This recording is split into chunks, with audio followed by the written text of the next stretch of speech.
Hi കൂട്ടുകാരെ, നമുക്കിന്ന് നല്ല അടിപൊളി ഗുലാബ് ജാമ് വീട്ടിൽ എങ്ങനെ ഉണ്ടാക്കുകയെന്ന് നമുക്ക് കാണാം. അത് നമ്മൾ ഉണ്ടാക്കി വെച്ചാൽ കുറേ ദിവസം ഇരിക്കും. കുട്ടികൾക്ക് എടുത്ത് കൊടുക്കാനും വലിയ ആളുകൾക്ക് എടുത്ത് കഴിക്കാനും എല്ലാത്തിനും നല്ല സുഖമായിട്ട് ഉണ്ടാക്കാനും എളുപ്പം, കഴിക്കാനും എളുപ്പമായിരിക്കും. നമുക്കിനി ഉണ്ടാക്കാം.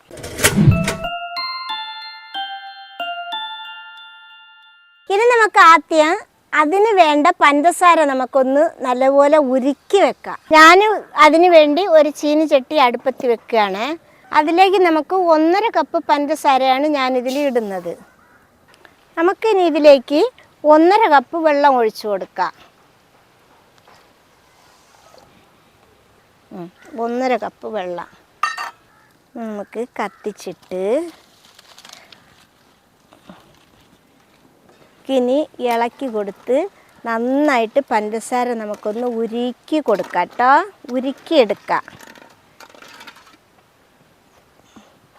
ഇതിപ്പോൾ ഒന്ന് തിളച്ച് വരുന്നുണ്ട്. നമുക്കിതിലിനി ഒരു 1/4 ടീസ്പൂണ് ഏലക്കപ്പൊടി ഇട്ട് കൊടുക്കാം. ഈ ഏലക്കപ്പൊടി ഇടുമ്പോൾ പഞ്ചസാര ഇടുന്നതിൻ്റെ കൂടെ ഇട്ടാലും കുഴപ്പമൊന്നുമില്ല കേട്ടോ. 1/4 ടീസ്പൂണ് ഏലക്കപ്പൊടി. ഇനി നമുക്കിതൊന്ന് ഇളക്കി കൊടുക്കാം. നന്നായിട്ടൊന്ന് തിളച്ച് വരട്ടെ. ഇതിപ്പോൾ നന്നായിട്ട് തിളച്ച് വന്നിട്ടുണ്ട്. ഇനി നമുക്ക് ഒരു 3 മിനിറ്റ് കൂടി ചെറിയ തീ വെച്ചിട്ട് വറ്റിച്ചെടുക്കാം. ഇപ്പം നമ്മൾ പഞ്ചസാര പാനി 3 മിനിറ്റ് കത്തിച്ച് വറ്റിച്ചെടുത്തിട്ടുണ്ട്. ഇത് കണ്ടില്ലേ, ഇതേപോലെ. ഇനി നമുക്കിതിലേക്ക് 1/4 ടീസ്പൂണ് റോസ് വാട്ടർ ഒഴിച്ച് ഒന്ന് ഇളക്കി കൊടുക്കാം. റോസ് വാട്ടർ ഇല്ലെങ്കിലും കുഴപ്പമൊന്നുമില്ല, നിർബന്ധമൊന്നുമില്ല. ഇത് ഒഴിക്കുമ്പോൾ ഫുഡിന് ഒഴിക്കണതാണോ എന്ന് നോക്കി വേണം ഒഴിക്കാൻ. ഇനി നമുക്കിത് ഇറക്കി വെക്കാം. ഇത് നമുക്കൊരു പാത്രത്തിലേക്ക് ഒഴിച്ചു കൊടുക്കാം.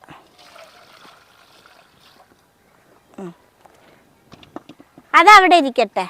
ഇനി നമുക്ക് ഗുലാബ് ജാമുനുള്ള മാവ് കുഴച്ചെടുക്കാം. അതിന് വേണ്ടിയിട്ട് ഞാനിതിൽ 1.5 കപ്പ് പാൽപ്പൊടിയാണ് ഇട്ട് കൊടുക്കുന്നത്.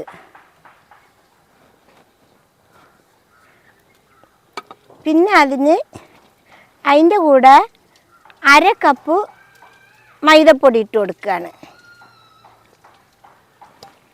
ഗുലാബ് ജാമു ഒന്ന് പൊന്തി വരാൻ വേണ്ടിയിട്ട് നമുക്ക് ഒരു 1/2 ടീസ്പൂണ് ബേക്കിംഗ് സോഡ ഇട്ട് കൊടുക്കാം. ഇടുമ്പോൾ ശ്രദ്ധിക്കണ, ബേക്കിംഗ് പൗഡറല്ല, ബേക്കിംഗ് സോഡയാണ്. ഇനി നമുക്കിത് നന്നായിട്ടൊന്ന് മിക്സാക്കി കൊടുക്കാം. പാൽപ്പൊടിയും മൈദപ്പൊടിയും ബേക്കിംഗ് സോഡയും ഒക്കെ പാടെ ഒന്ന് മിക്സായി വരട്ടെ.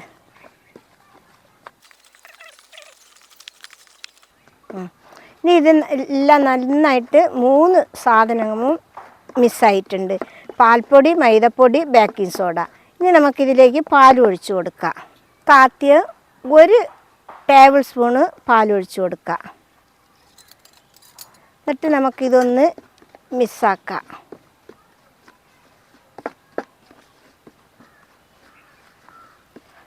ഒന്നുകൂടി ഒഴിച്ചു കൊടുക്കാം.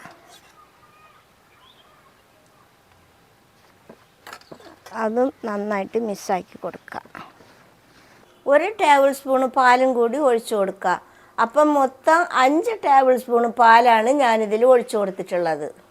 ഇനി നമുക്ക് സ്പൂണ് കൊണ്ട് ഒന്നുകൂടി അങ്ങ് മിക്സാക്കി കൊടുക്കുക. ഇനി നമുക്കിതൊന്ന് കൈ കൊണ്ട് നന്നായിട്ട് കുഴച്ചെടുക്കാം. അതിന് നമുക്ക് കയ്യിൽ ഒട്ടാതിരിക്കാൻ ഒരു ലേശം ഓയിൽ കൈമേ പുരട്ടാം.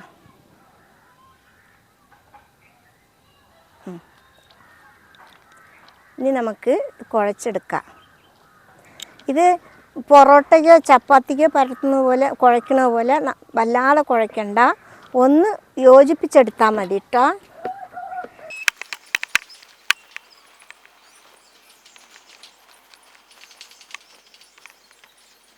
നമ്മളിപ്പോൾ നന്നായിട്ട് കുഴച്ചിട്ടുണ്ട്.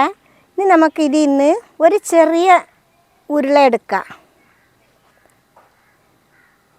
ഒരു നെല്ലിക്ക വലിപ്പത്തിൽ എടുക്കുക. എടുത്തിട്ട് ഇങ്ങനെ നന്നായിട്ട് ഉരുട്ടി കൊടുക്കുക. ഉരുട്ടുമ്പോൾ അതിൽ ഒരു വിള്ളലൊന്നും പാടില്ല. അത് അപ്പം എണ്ണയിൽ നമ്മളിടുമ്പോൾ പൊട്ടിപ്പോവും. കണ്ടില്ലേ, കണ്ടില്ലേ, ഒരു വിള്ളലോ ഒന്നും ഇതിലില്ല. ഇതിന് മാറ്റി വെക്കാം. എല്ലാം നമുക്ക് ഇതേപോലെ ആക്കിയെടുക്കാം.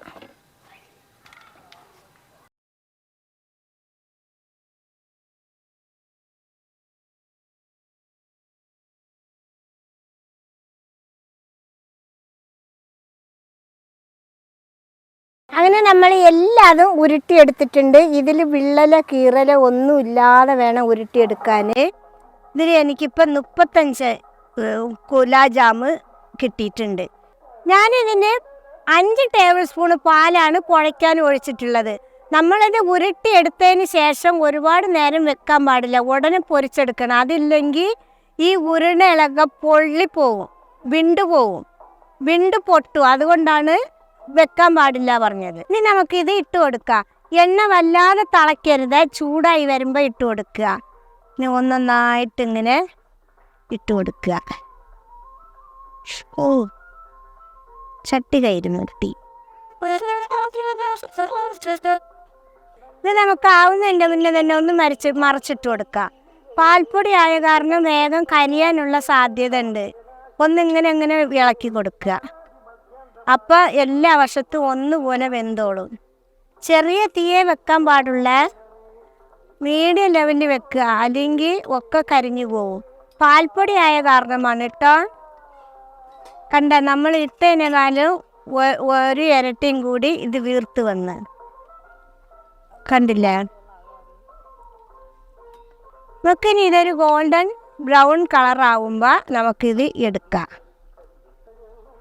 അടി പിടിക്കാത്ത ചട്ടിയിൽ വേണം ഇത് പൊരിക്കാനിട്ടോ, അല്ലെങ്കിൽ അടി പിടിക്കുള്ള. ഇത് കണ്ടില്ലേ, ഈ ഒരു കളറാവുമ്പോൾ നമുക്കിത് ഇനി എടുക്കാം.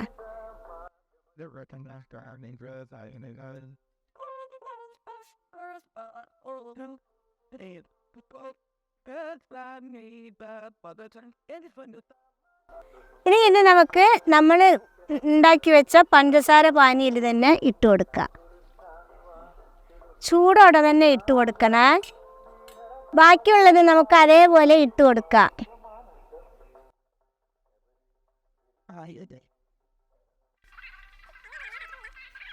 എണ്ണ കണ്ടില്ലേ, വല്ലാതെ തിളച്ചിട്ടൊന്നുമില്ല. തിളയ്ക്കുന്നതിൻ്റെ മുന്നേ ഇട്ട് കൊടുക്കണം. നമുക്ക് ഇതേപോലെ ഒന്ന് ഇളക്കിയിട്ട് കൊടുക്കാം. കണ്ടില്ലേ, ഇത്രയും ചൂടിൽ വരെ വേഗം അടിയിൽ കളർ വരുന്നത്. അങ്ങനെ നമ്മുടെ രണ്ടാമത്തെ ട്രിപ്പ് ഗുലാബ് ജാമു ആയിട്ടുണ്ട്. നമുക്കിനി ഇതിൽ എടുക്കാം.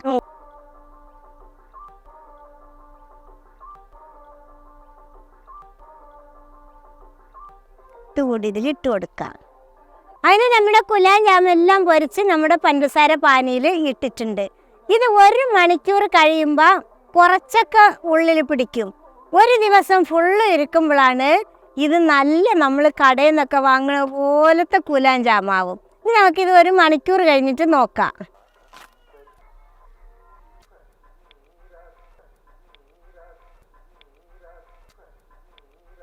ഇതാണ് മക്കളെ നമ്മുടെ ഗുലാബ് ജാമു. ഇത് സിമ്പിളായിട്ട് ഉണ്ടാക്കാൻ പറ്റുന്നതാണ്.